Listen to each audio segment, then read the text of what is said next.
Got to shoot this bit, Margaret. You've got to shoot it. Hi, and welcome to this week's episode of the Whiteout Podcast. I'm Dom, publisher at In the Snow, and I'm very happy to be welcoming my co-host, Santa's answer to every elf wrapped into one, the Rudolph of all reindeer, the Love Actually of all ski movies, Rob Stewart.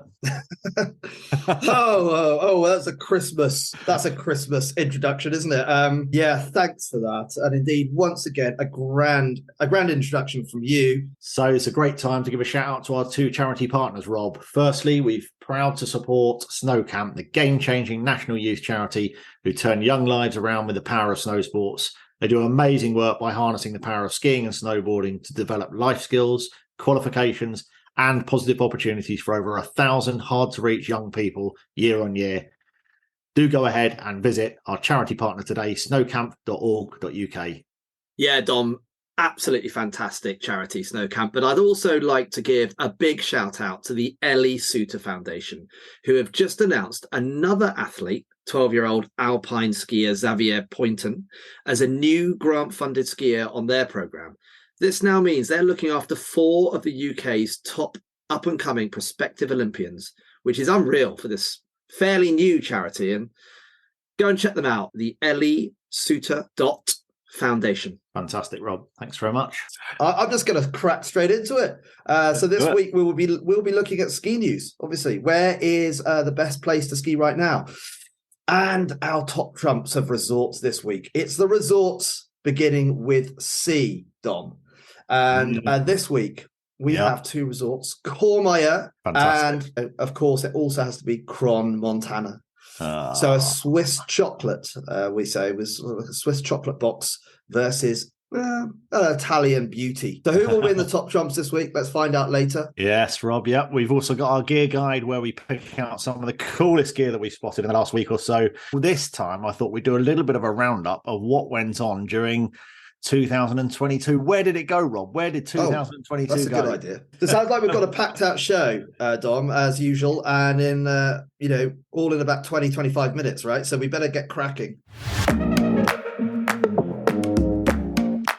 So January was a bit of a wobbly start for the skiing in the new year with COVID restrictions bouncing in and out. But in the meantime, Mikaela Shiffrin set a new slalom world record, becoming the most successful single discipline slalom skier in the World Cup Tour of all time after winning a night race staged at Schladming in Austria. Legend. And Eddie the Eagle in January was recreated as a snow statue. I'm sure he was very chuffed to see that more than 30 years after he was a world-famous ski jumper in the 1988 Calgary Olympics. So that was a pretty exciting January. And in February, we saw the Beijing Winter Olympics disrupted when real snow arrived. Who would have thought that real snow would be a problem for the Winter Olympics?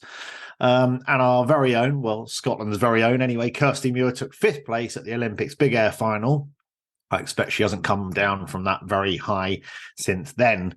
And we saw some big dumps of snow in January across the Alps, which was great. We saw Simply Red performing at ischgl. And also, who could forget that this was the month that Dave Riding scored his 2nd podium in 2 months in the World Cup slalom in Garmisch. So that was a great February. March, we got a gold, silver and bronze in the Winter Paralympics. Neil Simpson won Britain's first ever male gold medal on snow at Olympics and Paralympic Games, competing in the men's Super G vision impaired skiing. Menna Fitzpatrick won silver in the women's Super G vision impaired ski race. And Millie Knight took a bronze in the downhill 6. And Ollie Hill won his first ever Team GB Paralympic snowboard medal. It was definitely a good month. It was also the month that an anonymous donor rented out an entire ski resort in Maine in the USA to open it for a children's hospice. How cool is that, renting a whole resort? Amazing. What about April, Rob? Well, springtime in the Alps is always really good. The Nines kicked off in Cron, Montana, that kind of amazing freestyle competition. Lots of decent late snow fall across the Alps as well for Easter. Palisades at Tahoe plan to build a $65 million base-to-base gondola. So that was unveiled in April. And close to home, Glencoe was still open for business in April as well. So good sort of late Scottish skiing there. Just Eat spent 15 million euros to take 5,400 people, their staff members, skiing. Wow. Just Eat. Well done, Just Eat. That's amazing. What about May, Dom? May saw the conclusion of a 96-year-old man skiing 96 days of the season. I reckon that'll be one day. That'll be you, Rob. I reckon we'll be reading about one day. Amazon released a video showing packages being delivered on skis in Austria. And the world's fifth highest peak was skied at a chart-topping 8,485 meters by American ski mountaineer Adrian Ballinger, June, obviously heading into the summertime now. Big snowfalls in Australia were announced. Mt Hotham reported 50 centimeters in 24 hours. A 10-year-old girl from Golden, Colorado was reported as the youngest person to ski all 7 continents. And into July, the world's oldest skier, George Jedinoff, turns 105. 105. Jeez. A young climber set to attempt to reach the summit of an all 14 8,000 meter plus peaks in the Himalayas, a challenge only 39 people have ever achieved. And they announced all of Andorra's ski areas would then be covered by one lift pass. So that was a good month in July. And in August, middle of the summer, not much happening in the ski industry, but Axel Svindal switches from skiing to motor racing. Obviously, as you do. A long-established hotel in Salzburgerland, village of Leogang, added a brand new stable complex ready for horse-mad skiers, ready for this winter that we're in now. And Japan, at last, relaxed their COVID restrictions, opening up skiing for winter 22 and 23. And then into September, starts to get chilly. Winter's coming. Erna Low, UK's oldest ski company, turned 90. We saw the passing of the Queen and multiple resorts paying their respects, including a Union Jack projected onto the Matterhorn. And the season started early in Sweden with the opening of an indoor slope in Stockholm. Wow. October, we're nearly there, Rob. The return of the national show, return of the national snow show to the NEC. Canada dropped all border restrictions. Les Trois Vallées, or the Three Valleys, however you want to say it, launched their own holiday company. And Tyrol Glaciers open for skiing. Peak Retreats tour operator turned 20. And of course, our editor, Patrick Thorne, released his new book, Around the World in 50 Slopes. What a legend. What a great Christmas present. Then into November, last month, we saw first tracks in Niseko, widespread early snow across the Alps, Shiffrin taking a 75th win in Levi, and new Warren Miller movie premiere, and lots of holiday hot deals were announced. And now into December, Rob, it's over to you because I'm exhausted. That's all, folks. What is happening in the last couple of years? What a year. I'm just going to top that off because what was the standout thing for me, which we sort of touched on back in February, David Riding winning a World Cup ski race in Kitzbühel has to be the headline ski news of 2022, right? We will never forget that. We'll never forget that. Absolutely incredible. That was a brilliant roundup. That was a brilliant roundup of 2022. I don't know how I can follow that. So... what is happening now? Well, here's a blingy thing. Louis Vuitton has launched a snowboard for no less than £8,000. What? They're only producing 100. I mean, it's daft, isn't it, really? But anyway, it was designed by Louis Vuitton's former artistic director, who, sadly died of cancer last year. Oh wow! I wonder how many they expect to sell. Yeah. But anyway, it's kind of it's an interesting story. George Ezra has announced he's playing ischgl at the top of the mountain festival starting at the end of the month. Very popular musician, isn't he, George? Yeah, that would be nice. Meanwhile, the US, they're seeing incredible snowfalls at the moment, and recent snowstorms are delivering up to 1.8 meters of snow in some Californian resorts, which is it's incredible snowfall. I'd just love to be there right now. I am in Switzerland actually right now, and to be fair, the snow's pretty good here too. I wondered how long you were going to take to drop that into conversation, Rob. Britain's Maisie Hill won the best trick, Burton Blue Tomato, in the women's section with a front lip slide. See, I didn't even know what that is. That's sad, isn't it? At the Burton feature at the Rock A Rail, part of the very first edition, which took place over the weekend. That is a mouthful, that, isn't it? Yeah. I was actually skiing yesterday with gold medal winning snowboarder Jean Simon. He was doing all sorts of tricks. I was on skis. He was obviously on his snowboard. But really, really nice to ski with a gold medal snowboarder yesterday. Fantastic. That was fun. So he probably did one of those front lip slide things. I didn't even know it. Yeah. Yeah, sad news. A major fire broke out on Sunday evening at the Hotel Le Soleil in Les Deux Alpes in France. Fortunately, there were no injuries, but the building's just gutted. It's Terrible. awful right at this point of the year. You know, it's a terrible thing when that happens in ski resorts. So, you know, there could be people's holidays affected by that. Slightly more heartwarming news, that 300 Santas hit the slopes of Sunday River in Maine. It's the annual tradition in the US resort. More than 20 years have been doing that. Igloo villages have been built in Zermatt, Davos and Kutai and Gstaad, and these things are becoming more and more popular, and they get booked up really quickly. And most open on Christmas Day and stay open till Easter. So Fantastic. Igloo village. Good little story. Love it. And finally, over in Jackson Hole, Wyoming, they've upgraded their Thunder quad lift for a new Leitner Pommer lift that gets up the mountain at twice the speed, taking ride time down from 7 minutes to just 3.5. So that's a massive difference. Oh, that's amazing. Massive difference, isn't it? I mean, that Thunder lift was installed in 1984. So this is really significant advancement, getting people up to a very popular ski area there. Jackson Hole's a bit of a legend. That's on my list, actually. Jackson Hole. I've got to go there. So that's my news roundup for this week, Dom. Nice one, Rob. Good hearing some of that news coming out pre-Christmas, just before the bulk of us Brits start getting out to skiing. So it's yeah, absolutely. Yeah, it's that time, and you know I've beaten you to it. I'm sorry about that, but where is the best place to go skiing right now, Dom? Wow. Well, it is definitely an ever-improving picture in the Alps, with lots of fronts moving across the range from south and west of France. Ski areas in the French Alps and in western Switzerland and Italy have all done particularly well. 2 big snowstorms since the weekend, bringing up to 2 feet of fresh snow.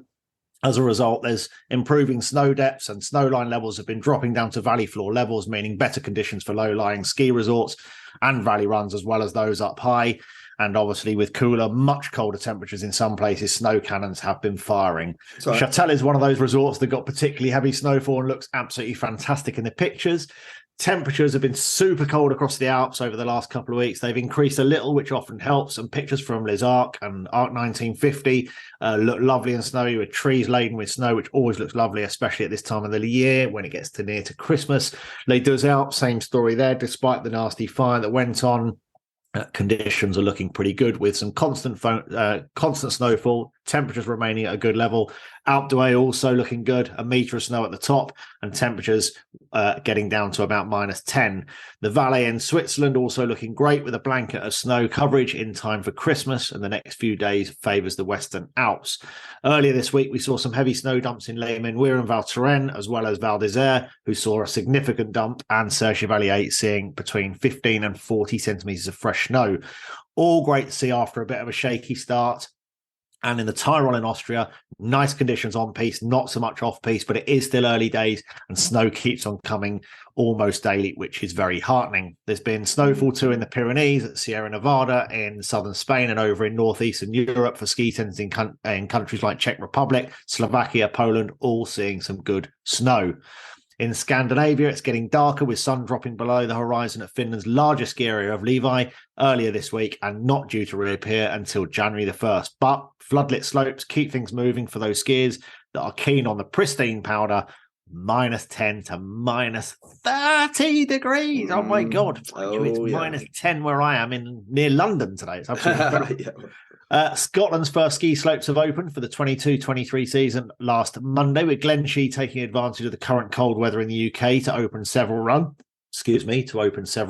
which is great. The other 4 Highland ski centres plan to open this weekend or next week. So that's great news. Yeah, it is. Really, the only area that has been reporting warmer temperatures than they'd like is Bulgaria, where Borovet's delayed its planned opening last weekend. Things are improving there, but at the moment, not good enough to get open. However, as usual, and as we've been reporting for the last X number of weeks in North America, they are having incredible snowstorms in Western North America, with up to 5 feet more snow reported in California. Tahoe saw a massive snowstorm with up to 100-mile-an-hour gusts of winds, which stopped a lot of the lifts, as you can imagine. South Lake Tahoe saw massive snow dumps as well. 250 miles of the Sierra from north of Reno and south to Yosemite National Park remained under winter storm warnings for more than a week. The snow has been falling at rates of up to 4 inches per hour, so it's absolutely mega. Mammoth Mountain, the first ski resort in the world to report a 10-foot base on its upper slopes already this season, and had 51 centimetres of snow that fell last Saturday. That's half a metre, Rob. Can you believe that? Wow. That's amazing. All the snow in the Rockies and on the Pacific coast has set the continent up for the entire season ahead, which is fantastic for them. However, it remains a very different picture in the east. Unfortunately, the warmer, dry weather up to now making snowmaking even challenging. So here too, there is some cold weather coming. There is a little bit of natural snowfall in the forecast. So fingers crossed for those guys that they get going, because there's some fab resorts on that east coast as well. And finally, Japan is also being treated to fresh snow conditions. Niseko and Hokkaido has snowed every day for the last 15 days. Fantastic out in Japan. So, yeah, sorry about that. And that, Rob, is my snow report for this week. Great news, Dom. That is a great roundup of the conditions, and amazing to hear about all that powder. I think, pretty much anyone going away over the festive period is going to have a good ski holiday wherever they are going. I know the Alps, there's good snow here in the Alps. I think they do need a little bit more quantity, but actually the conditions on piste are decent. So, Dom, without much further ado, should we take a look at our gear for this week? Let's do it, Rob. Do you want to go first? What have you got? Yeah, sure. I really like the look of the Blizzard Hustle all-mountain ski. It's a fun free ride inspired ski that can be used for touring and all-mountain skiing. So kind of like that classic category that's very popular now. Whether you're heading, off-piste or charging on-piste, it should perform really well. It's a clever ski. It covers all sort of ability levels, and it's also great value for money at £599. Pretty good price point. Yeah. You could put a touring binding on that, or a standard alpine binding as well, and then you've got a great setup, whatever you want. So that looks really interesting. Ski Bartlett, I believe, is stocking that ski. So Ski Bartlett in Hillingdon. I also really like the look of the K2 Mindbender hybrid touring boot for juniors. It's actually a junior ski boot. It's got the same walk mode as the adult boots, and it's heat moldable shell. It's got heat moldable shell, good solid sort of downhill pedigree boot that any I guess young bidding free rider can take them off piste safely, of course, always with a guide. And they are £255. So obviously a lower price point than the adult boots. Nice. Finally, I also really like the look of the Picture Object ski jacket. Really, really nice looking stuff. £280. It's 2-layer bio-sourced hard shell. I mean, bio-sourced, we know Picture is very, very well known for all its sustainability. That's at the heart of it, heart of the company, its DNA. It's got a 2020 membrane, waterproof and breathable. And it's made from repurposed sugarcane waste, 58% of that, and recycled polyester as well. The usual, super sustainable, worth a look, great color. So yeah, that's my gear roundup for the week, Dom. What about you? Rob. Like it, yeah. I've got a few interesting things as well. Talking about junior skiers, I found the K2 Poacher skis as well. Really nice, poppy, playful ski for those fun-loving mountain freestyle skiers, junior skiers. It's got the shape to carve down every piece, but it's also wide enough for them to play off in the little powderer. So I think I'm going to get my daughter a pair of those. Nice. It's perfect for those sort of intermediate to advanced level, full-hearted, full-going junior skiers. And not only that, but the graphics are great. It's full-on camouflage. 244 quid. It's a bargain pair of skis, that. Okay. I also like the look of Embrace Dynamic Leggings. Now, you may not have heard of that. Embrace is IMBRACE, Embrace Dynamic Leggings. They offer very good support for your knees and hips for those people that are suffering with knee pain or hip pain. I tested these out with Debs last week. She was out in teen, and she has got bad knees. And she did say, no way is it a replacement for something like Ski Mojo, but it was definitely better than just your average set of base layers. The other thing is they are base layers as well. So for 85 quid, actually, you get 2-in-1 there. Quite a nice thing to try out if your knees and hips are starting to fail at all. Right. Interesting. So I also really like the look of the Armada Salisbury Anorak. Love the word anorak. It reminds me of being about 9, but that's what they called it. It's a very modern style, versatile performance jacket. It's got quite a retro look. It's a pullover shell. So it's 10,000 protection breathability with a 2-layer nylon ripstock fabric. It's articulated through the sleeves. It's got a big center chest pocket right across the middle with a zip. Super cool. You can get it from Surf Domes, 165 quid. It does look very cool. I'm not sure you would be cool enough for it, Rob. No, probably not. It's unlikely. Finally, I also love the look of the women's Cascade mock neck or the men's Cascade long sleeve base layers. They really do look fantastic. It's hard to describe. They're kind of geometric, but if you go to inthesnow.com and click on the gear section, you'll see them there. They've got all the warmth of merino with a 4-way stretch made from ZQ merino, 81% ZQ merino wool and 12% nylon and some elastine as well to give it real stretch and warmth. Great comfort. 120 quid for a top. You can get those from Ellis Brigham. They are really nice. They look quite Christmassy as well, so they make a great Christmas present. They kind of like big geometric snowflakes on there. Just so much nicer than just your average base layers that are so boring. Socks is the next thing. I'm not going to talk about socks today, but next time I've just got a pair of Stance socks. Super pleased. Do you know what? I've worn them for 3 days. Yeah, Stance. Oh, yeah. Really nice. I'm not going to talk about them today, but they are so comfortable.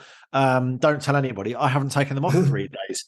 Oh, really? So that is everything from me in terms of gear. That's nice, Dom. Nice gear roundup. I probably am cool enough just about for the Embrace dynamic leggings. That might be more where I am right now. But yeah, that's really good. So we're now gonna start our top trumps results of the week.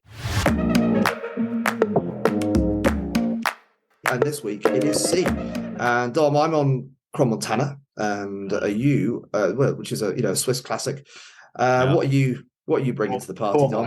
Courmayeur, a true Italian stallion of ski resorts for sure. I agree. I mean, it's going to be a really interesting competition. I mean, 2 resorts that I love, to be honest. So, ladies first. You get stuck in. All right. So, Crans-Montana. I'm feeling pretty good about this one. Pretty smug because this place. What a gem. Location wise, it's got arguably, and I would say arguably, but I mean subjective, of course. But this view, this vista across the Rhone Valley, looking towards Mont Blanc to the west, all the way through to the Matterhorn right in front of you. And it just goes on and on and on. It's an absolutely incredible view because you're up at 1,500 meters above the Rhone Valley and you've just got this view of the southern Swiss Alps, the whole thing into France. Amazing. So the view is great. It's 180 kilometers from Geneva. A very, very easy train ride to get to. They've just also opened literally 3 days ago a refurbished funicular railway from Sierre to Crans-Montana, which gets you there in 12 minutes. It's completely eco-friendly, and it's the longest funny in Europe, the longest cog funny railway of its type. I mean, it's a very, very smart town. Amazing shopping. If you're into that kind of blingy shopping, it's great. There's over 90 restaurants there as well of all different kinds of cuisine. There's lots of 5-star hotels. There's a new Six Senses resort opening up this winter, which is going to be incredible. There's also loads of other accommodation options from 3-star, and there's even a really, really good hostel there. There's the Elia Lodge, of course, which is kind of like a hostely cool place to stay, really good value for money. So, you can go there on any budget. I mean, obviously in Switzerland, things can be a little bit more expensive, but actually in Crans-Montana, there's accommodation for all, I would say. It's got the second largest snow park in Switzerland. It's got a super pipe there as well, which is a pretty rare thing if you look up how many super pipes there are. There's not many in Europe. Great ski touring routes as well for all levels, marked ski touring routes that you can ski down on the piste as well as off piste. So, it's got everything for all levels of skier too. So there you go. Come on. What have you got? You think you did the PR for the place? That is ridiculous. You clearly love the place.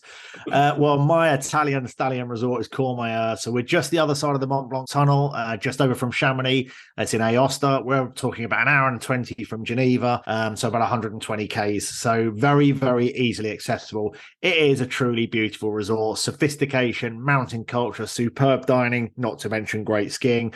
It's cobbled streets, picturesque, good choice for families and couples looking for world-class skiing skiing combined with that traditional alpine feel. Plenty of runs for beginners and intermediates. Some good off-piste if you head up to the Mont Blanc and Monte Bianco area. And also here you can take the Vallée Blanche, which you can ski, which you can access from the Skyway Monte Bianco cable car, which has the revolving cars to allow skiers spectacular views on the journey up the mountain.